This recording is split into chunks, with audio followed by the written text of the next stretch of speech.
School of open learning के जितने भी मेरे दोस्त इस वीडियो को देख रहे हैं उन सभी के लिए मैं कुछ ऐसे टिप्स लाया हूँ, ऐसे कुछ ट्रिक्स लाया हूँ, ऐसे कुछ जानकारी लाया हूँ जो आपकी बहुत हेल्प करेगी आपके एग्ज़ाम में अच्छा स्कोर करने के लिए।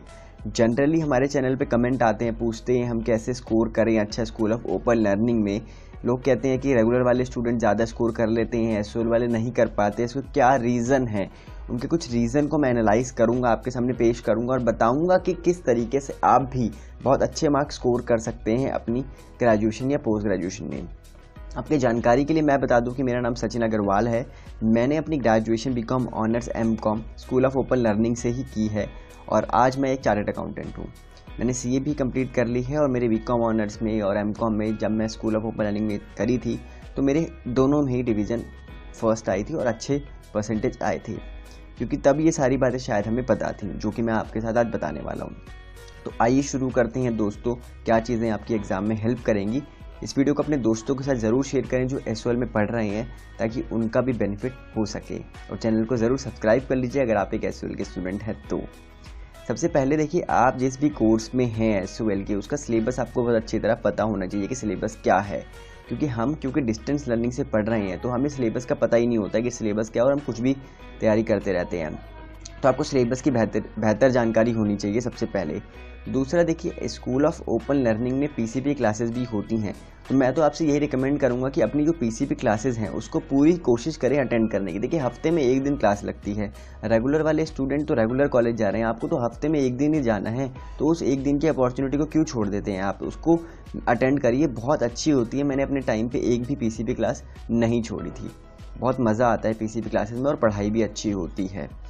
दूसरा देखिए, इसमें सबसे इंपॉर्टेंट क्या रहता है एसओएल के पेपर में, आपने सुना होगा प्रीवियस ईयर के जो पेपर होते हैं वो आपकी बहुत हेल्प करते हैं कि प्रीवियस ईयर के जितने भी क्वेश्चन आए हैं उसको आप पढ़ें। कई बार क्या होता है, सेम क्वेश्चन आता है, कई बार पैटर्न सेम रहता है, फिगर चेंज हो जाती है। ठीक है, कैसे आप अपना सिलेबस जानेंगे, कैसे प्रीवियस ईयर के क्वेश्चन को डाउनलोड कर सकते हैं, वो सारी इन्फॉर्मेशन आपको इस चैनल पे मिल जाएंगी। उनकी अपडेटेड वीडियोस अवेलेबल हैं। और उसके लिए देखिए, मार्केट में 10 ईयर नाम की एक चीज़ आती है। 10 ईयर में क्या होता है, प्रीवियस ईयर के क्वेश्चन भी होते हैं और सोल्यूशन भी होते हैं, उसको ज़रूर रेफर करें। बहुत अच्छी चीज़ होती है वो। उससे आपको क्या होता है, एक आइडिया मिल जाता है कैसे आपका पेपर आएगा, क्या पेपर का पैटर्न रहने वाला है, कैसे आपको आंसर लिखना है और मार्क कैसे एलोकेट किए जाएंगे। तो उस चीज़ को आप रेफ़र कर सकते हैं। उसके अलावा जब आप पेपर प्रेजेंट कर रहे हैं तो पेपर प्रेजेंट करते वक्त काफ़ी सारी चीज़ों का ध्यान रखना होता है आपको एज ए स्टूडेंट।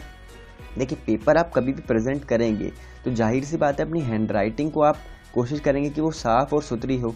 अगर आप बहुत जल्दी में बहुत गंदी हैंडराइटिंग लिखेंगे तो जाहिर है जो पढ़ रहे हैं उनको वो हैंडराइटिंग समझ नहीं आएगी और भले ही आपने साफ़ सुथरा और भले ही आपने सही भी लिखा हो, आपको मार्क्स नहीं मिल पाएंगे।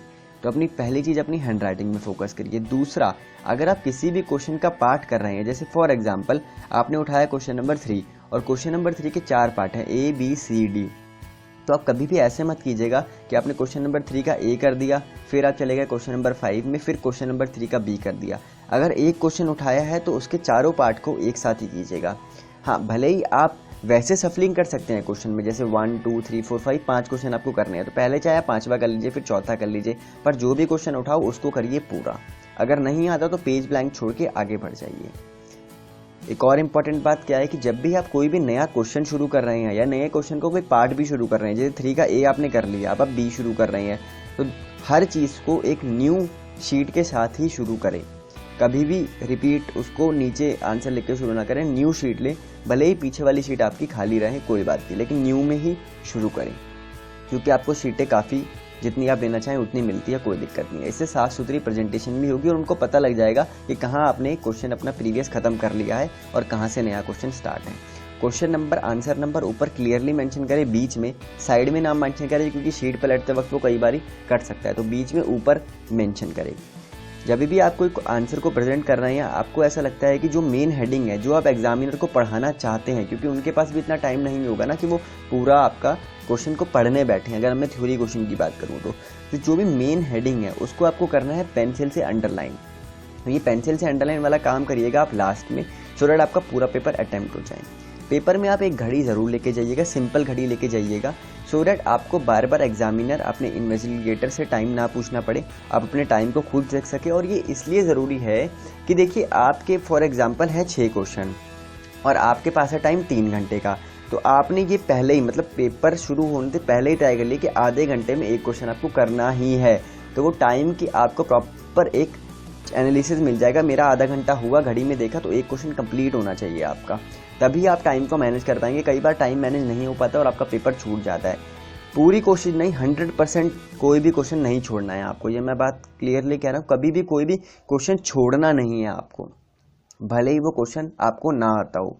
अगर आपको कोई क्वेश्चन ना आता, देखिए आप पेपर में बैठे हैं, ऐसा तो है नहीं कि आपको उस क्वेश्चन का कुछ भी नहीं पता होगा सिर या पैर। अगर आपको कुछ भी पता है तो लिख दीजिए ना, नहीं लिखेंगे तो वैसे ही मार्क्स नहीं मिलने, तो लिख देंगे तो क्या पता कुछ मिल ही जाए। तो लिख के आइएगा हमेशा। अगर मैं बात करूँ प्रैक्टिकल पेपर की, तो उसमें भी उसको सॉल्व करके आइएगा जितना भी आपको आता है, क्योंकि स्टेप मार्किंग होती है तो उसके अकॉर्डिंग आपको मार्क्स तो मिलेंगे। अगर आप कुछ लिखेंगे तो लिख के ज़रूर आइएगा। इसी तरीके से पेपर में अपना टाइम को फुल्ली यूटिलाइज करें और क्वेश्चन पेपर रीड करके सबसे पहले वही क्वेश्चन करें जो आपको अच्छी तरह आता है, और प्रेजेंटेशन पूरे पेपर में साफ़ सुथरी रखें, हौच पौच ना करें, बहुत साफ़ सुथरी प्रेजेंटेशन रखें। और लास्ट के 5-7 मिनट बचा लें अपने 3 घंटे में, जब भी आपका पेपर खत्म हो रहा है, सो दैट आप एक बार रीड कर सके, एक बार अंडरलाइन कर सके। और दूसरी चीज़, आपको एक बार लास्ट में ये ज़रूर गो थ्रू करना है कि मैंने सारे क्वेश्चन कर दिए। अगर नहीं करे या फिर कर भी दिए हैं तो क्या आपने सारे क्वेश्चन के आंसर, जैसे कई बार क्या होता है हम करते हैं आंसर नंबर 3 का ए, पर हमने लिख दिया आंसर नंबर 5 का ए, तो सिर्फ और सिर्फ इस चीज़ लिखने के चक्कर में आपके 3 के भी मार्क्स गए और 5 के भी मार्क्स गए। तो वो सही से लिखेंगे, आप जो क्वेश्चन प्रेजेंट कर रहे हैं वही ऊपर लिख रहे हैं, ठीक है। उसके बाद क्या करना है कि आपको मार्क्स वाइज भी कई बार कमेंट्स आते हैं कि हम मार्क्स के अकॉर्डिंग कितने पेजेस भरें। देखिए पेजेस भरने वाला कोई लॉजिक नहीं। जैसे पेजेस भरने की जो बात है ना, वो सिर्फ आप थ्योरी पेपर में फॉलो कर सकते हैं, प्रैक्टिकल में तो ऐसा होता नहीं है। प्रैक्टिकल में मानो आप कॉस्टिंग का पेपर दे रहे हो और 8 नंबर का आया, अगर मानो वो 8 नंबर का क्वेश्चन आपका एक पेज में सॉल्व हो गया, तो क्या आपको 8 नंबर नहीं मिलेंगे? बिल्कुल मिलेंगे।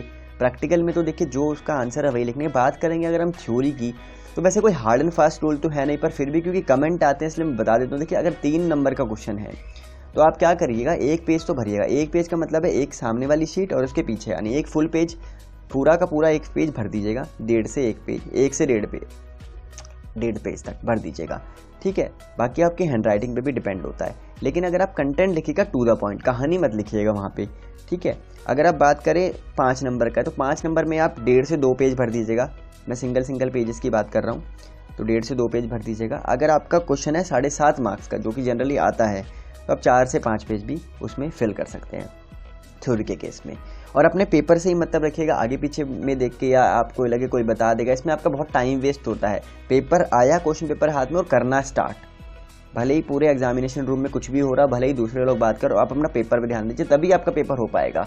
जो इधर उधर देखने में लगे रहते हैं कि भाई कहीं से कुछ पता लग जाए, तो उनका तो पेपर छूटता ही है। तो पेपर आपको करना है पूरा अटेम्प्ट, ठीक है। उसके बाद कई बार क्या होता है, जैसे लॉ का पेपर होता है आपका, तो लॉ का पेपर में क्या होता है, कई बार आती है केस स्टडी में पूरा केस दिया हुआ है, उसको कैसे प्रेजेंट करें। केस स्टडी प्रेजेंट करने का अपना एक तरीका होता है। पहले केस स्टडी को पढ़ना है, समझना है कि केस हमसे चाहता क्या है, फिर आपको उस केस के बारे में बताना, आपको लिखना है फैक्ट ऑफ द केस, जिसमें कि आप उसको डिस्क्राइब करेंगे कि केस ने बोला क्या। उसके बाद आपको लिखना है रेलिवेंट प्रोविजन, रेलिवेंट लॉ क्या है उसका। उसके बाद आपको लिखना है कि आपका आंसर क्या है, और लास्ट में लिखना है कंक्लूजन। तो एक तरीके से बाय स्टेप आपको चलना है कि कैसे आप उसको करेंगे, ठीक है।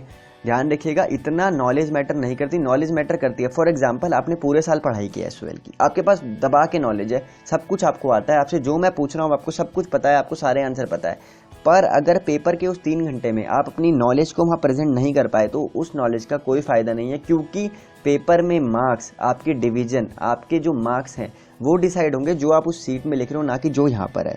तो इसलिए मैं तो हमेशा यही बात पे फोकस करता हूँ कि अपनी नॉलेज से ज़्यादा प्रेजेंटेशन को अच्छी करें, प्रेजेंटेशन अच्छी बनाएं, अपना सब कुछ लिख के आए, खाली ना छोड़ के आए। क्वेश्चन को ढंग से समझे कि क्वेश्चन हमसे मांग क्या रहा है। कहीं क्वेश्चन हमसे मांग कुछ और रहा है, आप लिख कुछ और रहे हो, तो मार्क्स नहीं मिलेंगे। क्वेश्चन को पढ़ के समझें, जल्दीबाजी ना करें वहाँ पे, क्योंकि आप देखिए एसयूएल स्टूडेंट है, तो इसका मतलब ये नहीं कि आपको पेपर से 1-2 दिन पहले या 1 महीने पहले ही पढ़ाई करनी है। अपने पढ़ाई के टच में रहिए, अपने 10 ईयर्स ले लीजिए, अपनी बुक्स ले लीजिए। अच्छा, बुक्स कौन सी लेनी है? देखिए अगर आप पीसीबी क्लासेस में जाएंगे ना, तो आपको सारी अपनी क्वेरीज का आंसर मिल जाएगा। वहाँ पे जो टीचर्स आती हैं, वो फैकल्टीज़ आती हैं, वो रेगुलर कॉलेज की आती हैं, और वो फैकल्टीज़ होती है जो एसयूएल को काफ़ी सालों से पढ़ा रही हैं। कितनी उनमें से ऐसी फैकल्टीज़ होती है जिन्होंने पेपर बनाए हैं, पेपर चेक करे हैं, तो अपने एक्सपीरियंस के हिसाब से आपको बुक बताते हैं, आपको इंपॉर्टेंट क्वेश्चन बताते हैं। इसलिए पीसीबी क्लासेस का तो बहुत अहम रोल है। फिर भी जो मार्केट में बुक्स आती हैं अच्छे अच्छे राइटर की, वो भी आप ले सकते हैं, प्लस SOL का स्टडी मटेरियल भी आपको मिलता है। देखिए SOL का स्टडी मटेरियल अगर आपको नहीं मिला है तो आप उसे ऑनलाइन भी डाउनलोड कर सकते हैं। वो कैसे करेंगे उसके लिए आप वीडियोज़ को रेफ़र ज़रूर करिए जो इस चैनल में आपको अवेलेबल कराई गई हैं। ये चैनल आपकी मदद करने के लिए SOL की और SOL से रिलेटेड कोई भी क्यूरी होती है तो आप इस चैनल में मुझे इस वीडियो में कमेंट करें, आप कहीं भी कमेंट करें, आपको रिप्लाई तुरंत मिलेगा दोस्तों।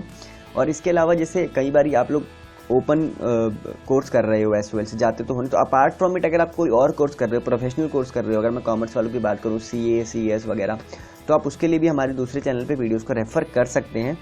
और ये मैंने कोशिश की कि आपकी सारी क्वेरीज जो भी आती है जनरली उनका एक समराइज वे में आंसर करने का। अपार्ट फ्रॉम इट अगर आपको ऐसा लगता है कोई स्पेसिफिक क्वेरीज आपको पूछनी है, आपका कोई स्पेसिफिक प्रॉब्लम है, तो आप फ्रीली कमेंट करिए और एज सुन एज पॉसिबल हम आपका रिप्लाई करेंगे कमेंट का। आप सभी को आपके एग्ज़ाम के लिए ऑल द बेस्ट दोस्तों।